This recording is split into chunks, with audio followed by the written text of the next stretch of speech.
En la Asamblea Nacional se aprobó una ley para asignar de forma directa los recursos que correspondan a los gobiernos autónomos descentralizados. Y más que asignar, para entregarles de manera directa. Esto significa que el 21% de los ingresos permanentes del Estado y el 10% de los no permanentes les llegarán sin pasar por el Ministerio de Economía siquiera a los GATS, es lo que consta en el papel.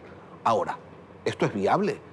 ¿Y cuáles serían las consecuencias de implementar aquello? Lo vamos a dialogar con el economista Fausto Ortiz, exministro de Finanzas. Buenos días, economista, bienvenido a Contacto Directo. ¿Cómo está, Lenin? Buenos días, gracias por la entrevista. Una vieja aspiración de los gobiernos locales ha sido precisamente el recibir de manera directa, automática, con privilegio, los recursos que les corresponden.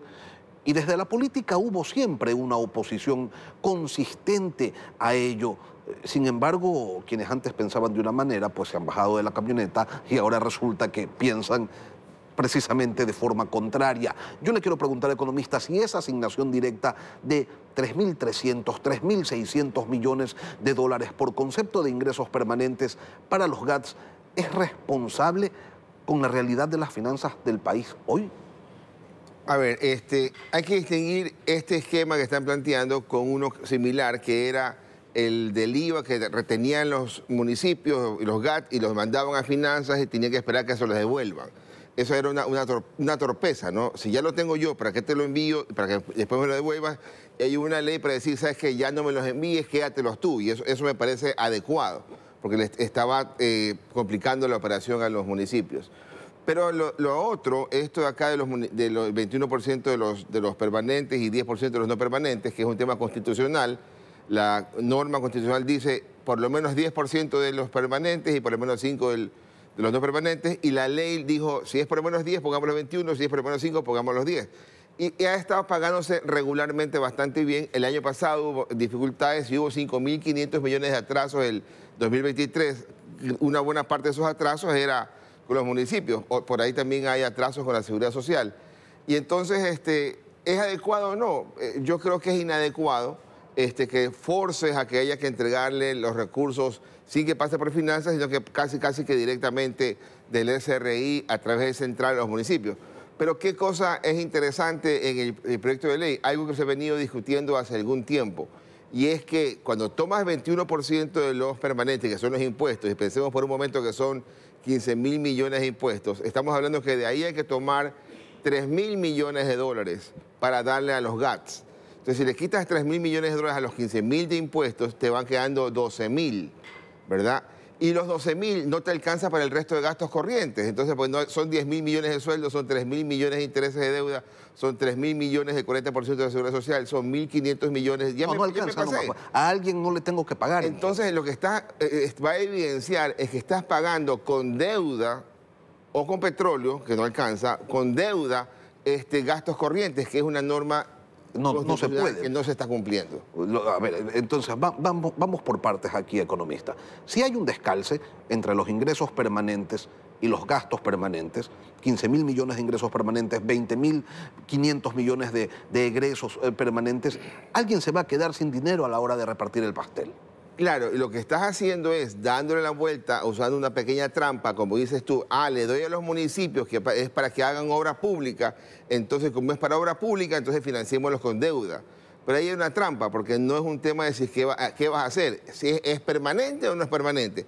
Si tengo que darle 21% de los ingresos permanentes, este es un gasto permanente, porque siempre voy a tener ingresos y siempre te voy a dar ese porcentaje. Por lo tanto, ahí se está incumpliendo la norma. Y buena parte de esos recursos, los municipios lo utilizan para pagar nómina, para pagar sueldos. La ley les faculta un porcentaje pequeño, pero buena parte va para allá. Y entonces no le va a alcanzar al gobierno. Entonces, si el presidente de la República analiza adecuadamente el proyecto de ley, lo más probable es que él debería vetarlo completamente para que eso vuelva a ser discutido con algo más de calma de aquí a un año, cuando quizás haya otra composición de la Asamblea.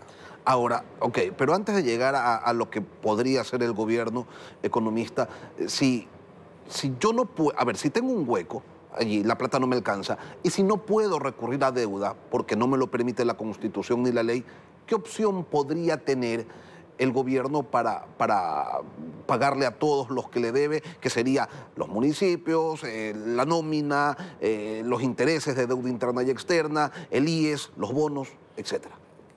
Encontrar los espacios que le da la Constitución, que ya están hoy día... Pero ya no hay, pues. Sí hay, porque te dice, temporalmente podrás pagar a salud, a educación y creo que a justicia con deuda tu gasto corriente. Eso es lo que te dice. De manera excepcional. Así es, pero entonces ya empezarías a utilizar esa cuestión y ya no sería excepcional.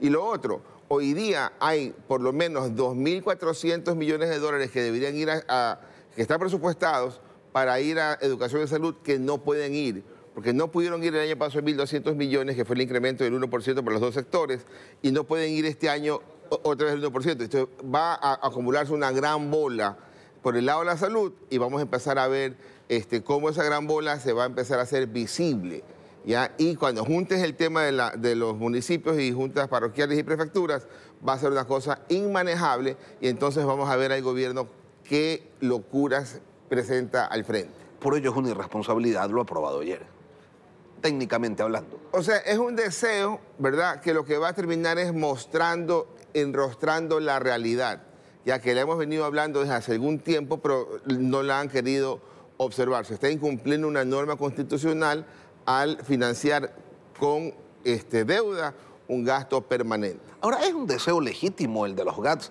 aspirar pues a una puntualidad en los pagos, pero ¿es posible esto sin sostenibilidad fiscal, economista? O sea, si está presupuestado, tienes que entregarlo. Y si es que está presupuestado, tienes que hacerlo puntualmente. Eso es la norma, eso debería ocurrir, ¿verdad?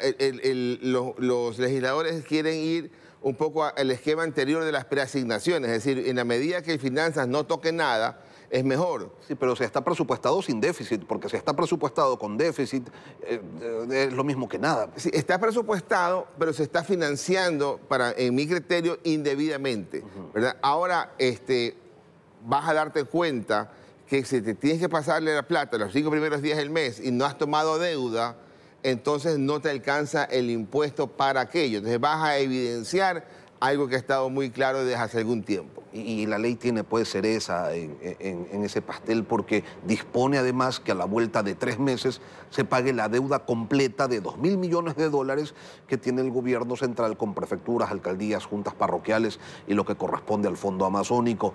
¿Cómo economista de dónde? Y está bien que se pague la deuda, a ellos que se paguen los atrasos. Que se pague todo, que se paguen los proveedores, sí, todo. Pero ¿de dónde? Entonces le toca al gobierno hacer gestiones para conseguir mejoras en lo que pueda para bajar ese riesgo país y tomar plata de afuera, que sería una opción. Le toca al gobierno decir, bueno, me han enfrentado a una realidad que yo no quería ver, que es el tema de los combustibles. Este año puede ser 4.000 o 5.000 millones en subsidio de combustibles. Cuando uno junta lo que perdemos en importar combustibles más lo que es el costo de oportunidad de vender combustible a precio no internacional. Entre diésel y gasolina extra, hay 4.000 millones de dólares, perdón, 4.000 millones de galones que se consumen al año. 1.600 y un poco más de 1.300 millones. Si uno cree que ahí hay un subsidio de $1, ahí están los 4.000 millones de dólares que les aportan al presupuesto del Estado recursos que hoy día les servirían porque no hay oportunidad de tomar deuda. Allí, eso significan pues decisiones economistas, pero son decisiones que no se quieren tomar, ¿no? Ayer usted en su cuenta de X decía que lo importante, lo verdaderamente importante de esta ley es que se debería sincerar que ese monto, ese 21% sobre los ingresos permanentes y ese 10% sobre los no permanentes debería sincerarse porque ese valor está elevado, está inflado. Claro, si uno dice, bueno, si corregimos el tema de los subsidios, ¿verdad? Quiere decir que el ingreso petrolero va a aumentar. Entonces uno podría decir, oiga, si va a aumentar el ingreso petrolero, de ese 10% que tiene hoy día para los municipios y prefecturas, démosle 15%. Y del 21%, que es donde tenemos problemas, que es impuestos, ingresos por impuestos y que no tenemos, entonces bajémosle al 15% también. Es decir, una ruta podría ser esa.